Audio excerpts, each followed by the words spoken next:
اول ما خلق اللہ، سب سے پہلے اللہ نے میں محمد کے نور کو خلق کیا اور پھر میں اور علی ایک نور سے خلق ہوئے۔ بندے نے سوال کیا یا رسول آپ کا یہ نور کب سے ہے؟ فرمایا جب کچھ نہ تھا۔ پھر بھی کب سے ہے؟ فرمایا خدا نے 12 حجابات بنائے، 12 پردے بنائے، 12,000 سال تک ہمارا یہ نور حجاب قدرت میں رہا، جہاں پر سبحان ربی الاعلیٰ کی تسبیح پڑھتا رہا۔ 11,000 سال تک یہ نور حجاب منت میں رہا، جہاں پر سبحان من ہو قائم الیہ کی تسبیح پڑھتا رہا۔ 10,000 سال تک یہ نور حجاب سعادت میں رہا، جہاں پر سبحان من ہو دائم الیہ کی تسبیح پڑھتا رہا۔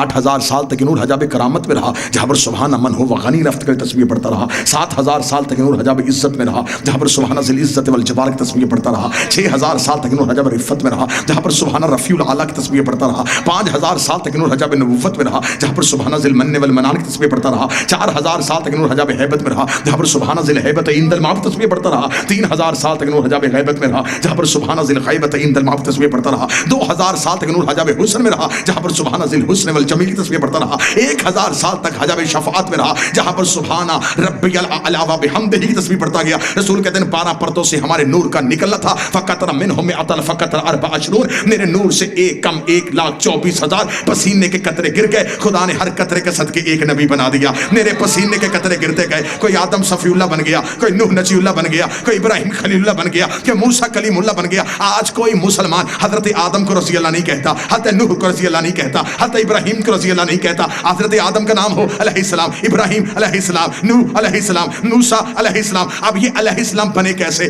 ہمارے نبی کے پسینے کے صدقے سے۔ فیصلہ گھر جا کے کرنا، جو پسینے سے بنے وہ علیہ السلام، جو خون سے بنے وہ رضی اللہ کے، جن کا خون نبی کا اپنا خون، دموں کا دم ہے، جسموں کا جسم ہے، لحموں کا لحمی، تیرا گوشت میرا گوشت، تیرا خون میرا خون، تیرا جسم میرا،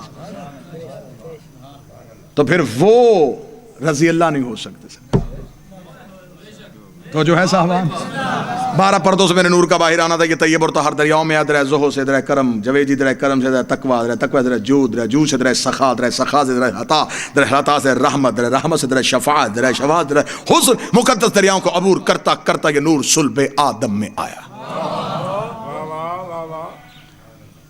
صلب آدم میں ہم نے کبھی نہیں کہا کہ معاذ اللہ ثم معاذ اللہ کہ نبی کے آباء و اجداد مسلمان نہیں تھے۔ جاہل ہے وہ مسلمان جو یہ عقیدہ دیتا ہے کہ باپ دادا مسلمان نہیں تھے۔ خدا قرآن میں کہتا ہے یاسین والقرآن الحکیم انک لمن المرسلین۔ او میرا سید، میرا سردار نبی، مجھے حکمتوں والے قرآن کی قسم تم مرسلین میں سے ہے، کافرین میں سے نہیں ہے۔ انک لمن المرسلین، تم مرسلین میں سے ہے۔ صلب آدم میں رسول کہتے ہیں ہمارے نور کا آنا تھا، صلب آدم سے صلب شیس میں آیا، صلب شیس سے صلب انوش میں آیا، صلب انوش سے صلب کنان میں آیا، صلب کنان سے صلب مقداد میں آیا، صلب مقداد سے صلب بحر میں آیا، صلب بحر سے صلب لوی میں آیا، صلب لوی سے صلب غاب میں آیا، صلب غاب سے صلب غالب میں آیا، صلب غالب سے فہر میں آیا، صلب لاہب سے صلب قاد میں آیا، صلب قاد سے زید میں آیا، صلب زید صلب قدار میں آیا، صلب قدار صلب عدنان میں آیا، صلب عدنان صلب ماد میں آیا، صلب ماد صلب مدرکہ میں آیا، صلب مدرکہ صلب خزیمہ میں آیا، صلب خزیمہ صلب کنانہ میں آیا، صلب کنانہ صلب نظر میں آیا، صلب نظر صلب مالک میں آیا، صلب مالک صلب غاب میں آیا، غاب سے صلب اسد میں آیا، صلب اسد صلب عبد مناف میں آیا، صلب عبد مناف سے صلب ہاشم میں آیا، صلب ہاشم سے صلب عبد المطلب میں آیا، صلب عبد المطلب اس نور کا آنا تھا، 2 برابر حصوں میں تقسیم ہو گیا، ایک صلب عبداللہ میں چلا گیا، ایک صلب ابو طالب میں چلا گیا۔ جو صلب عبداللہ میں گیا محمد رسول اللہ بن گیا، جو صلب ابو طالب میں علی ولی اللہ بن گیا۔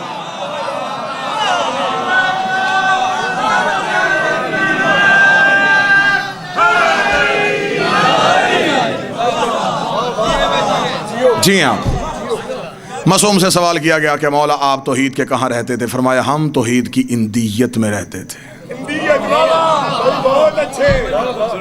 بڑا خوبصورت سفر ہوا، تو میں چاہتا ہوں کہ نتیجہ بھی اتنا ہی خوبصورت ہونا چاہیے۔ فرمایا ہم توحید کی اندیت میں رہتے تھے۔ علم الکلام جاننے والے علم الکلام کی کتاب ممبر پہ لے کے آئیں دیکھتے ہیں کہ قربت کی منزلیں کتنی ہوتی ہیں۔ بات تھوڑی مشکل ہے، لیکن جہاں آپ نے اتنی محبت کی ہے اس معاملے میں ساتھ دیجئے گا۔ کتنی منزلیں ہوتی ہیں سرکار؟ منزلیں ہوتی ہیں 4: قرب، دن، لدن، اندیت۔ علم الکلام کہتا ہے کہ کسی انسان کو جانچنے کے لیے، پرکھنے کے لیے 4 منزلیں ہیں: قرب، دن، لدن، اندیت۔ قرب کیا ہے؟ یہ سارا مجمع میری گفتگو سن رہا ہے، آپ میرے قریب ہیں، سارے قرب نہیں۔ قرب کون ہے؟ یہ جو احباب میرے بالکل سامنے بیٹھے ہیں، یہ میرا قرب ہے، اس لیے کہ ان کے اور میرے درمیان تیسرا کوئی نہیں۔ ٹھیک ہو؟ پیچھے سے کوئی صاحب اگر مجھ تک آنا چاہے، وہ کسی کے کاندھے پہ ہاتھ رکھے گا، کسی کے بازو پہ رکھے گا، وہ لوگوں سے ہوتا ہوا مجھ تک پہنچے گا۔ اگر قبلہ بادشاہ شیرازی صاحب مجھ تک آنا چاہیں تو یہ سیدھے بغیر کسی وسیلے کے مجھ تک آ جائیں۔ جن دو کے درمیان وسیلہ کوئی نہ ہو وہ قرب ہوتا ہے۔ اس لیے خدا نے قرآن میں کہا کہ میرے نبی کے قربہ سے محبت کرو، ان سے محبت کرو جو نبی کے اتنے قریب ہیں کہ ان کی اور نبی کے درمیان وسیلہ کوئی نہیں ہے۔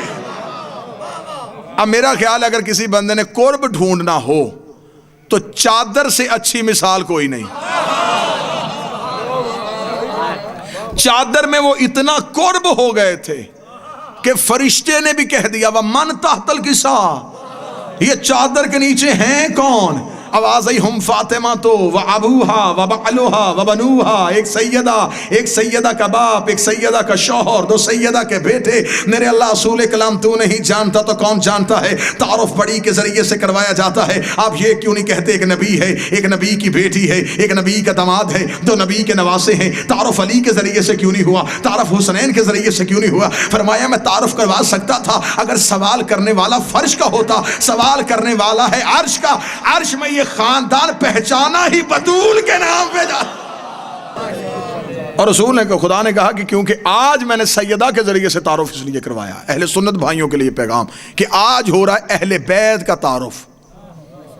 میں شروع کروں گا زہرا کے نام سے، سیدہ کا باپ، سیدہ کا شوہر، سیدہ کے بیٹے۔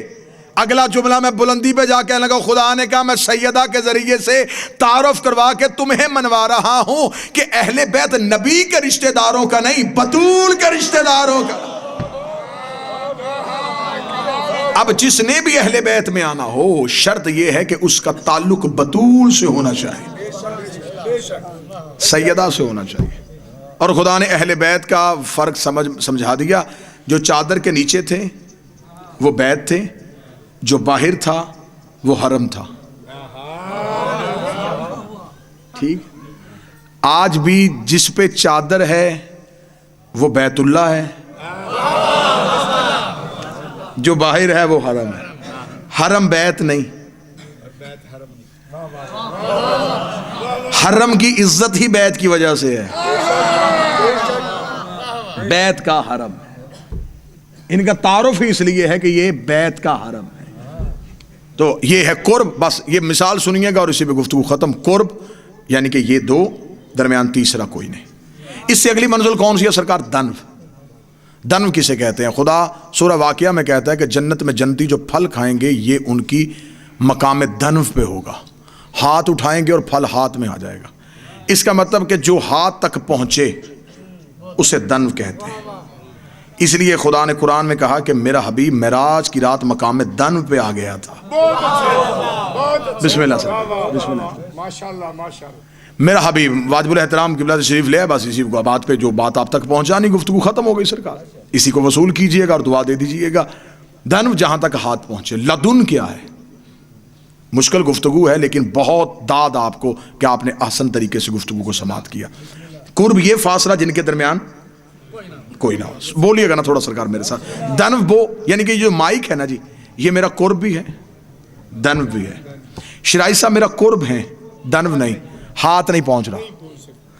اس کی اور میرے درمیان تیسرا بھی کوئی نہیں، ہاتھ لگا کے سے چھو بھی سکتا ہوں۔ قرب بھی ہے، دنو بھی ہے۔ اس سے اگلے جو منزل ہے اسے کہتے ہیں لدن۔ یہ جو میرے بدن کا لباس ہے یہ قرب بھی ہے، دنو بھی ہے، لدن بھی ہے۔ لدن اس لیے ہے کہ یہ میرے جسم کے ساتھ ہے، میں نہیں۔ یہ میرے جسم کے ساتھ ایسے لگا ہوا ہے لیکن میری ذات نہیں۔ اب اس کے بھی دو حصے ہوتے ہیں کہ یہ دیکھیں یہ رومال ہے، اگر میں اپنا ہاتھ چھپاؤں تو اس رومال کو دو تہیں ہیں، ایک وہ جس نے آپ کی نظروں کو روکا ہوا ہے، ایک یہ ہے جس نے ہاتھ کو چھپایا ہوا ہے۔ آپ کو یہ نظر آ رہا ہے، یہ نہیں۔ شاید اسی لیے جس نے یہاں سے دیکھے اسے اپنے جیسے لگے، اس سے اگلی ہے اندیت، اور یہ 14 توحید کی اندیت میں رہتے ہیں۔ اندیت کیا ہے؟ یہ جو مجلس میں آپ کے سامنے پڑھ رہا ہوں، یہ گفتگو کہاں سے آ رہی ہے؟ میں دیکھ کے تو نہیں پڑھ رہا، کہیں سے سن کے تو نہیں پڑھ رہا، یہ گفتگو، یہ باتیں، یہ لفظ کہاں ہیں؟ یہ میرے اندر ہے، یہ میری اندیت میں ہے، یہ میرے اندر ہے، یہ میرے اندر ہے۔ میں چاہتا ہوں اگلا لفظ یہ کہوں، میں ارادہ کرتا ہوں لفظ ظاہر ہو جاتا ہے، میں سوچتا ہوں اگلا لفظ یہ کہوں گا اور وہ ظاہر ہو جاتا ہے۔ اس کا مطلب یہ میری مشیت کے تابع ہیں، میرے ارادے کے تابع ہیں۔ میں صرف ارادہ کرتا ہوں، یہ ظاہر ہو جاتا ہے۔ بڑے سے بڑا سائنسدان لے کے آؤ، وہ میرے خون کے خلیے دیکھ لے گا، وہ میری ہڈیوں کی تہیں دیکھ لے گا، وہ میرے جسم کا ایک ایک ذرہ چھان سکتا ہے، لیکن وہ جتنی مرضی بڑی ہیوی مشینری لگا دے، وہ میرے جسم کے اندر سے میرے لفظ نہیں ڈھونڈ سکتا۔ یہ میرے لفظ کہاں ہے؟ یہ میرے اندر ہے۔ اندر ہیں تو نظر کیوں نہیں آتے؟ اس کا مطلب جو اندیت ہوتی ہے وہ حقیقت میں نظر نہیں آ رہی ہوتی، میں صرف ارادہ کرتا ہوں، یہ ظاہر ہو جاتا ہے۔ خدا نے کہا یہ 14 اندیت میں ہے، میں ارادہ کرتا ہوں، یہ ظاہر ہو جاتا ہے۔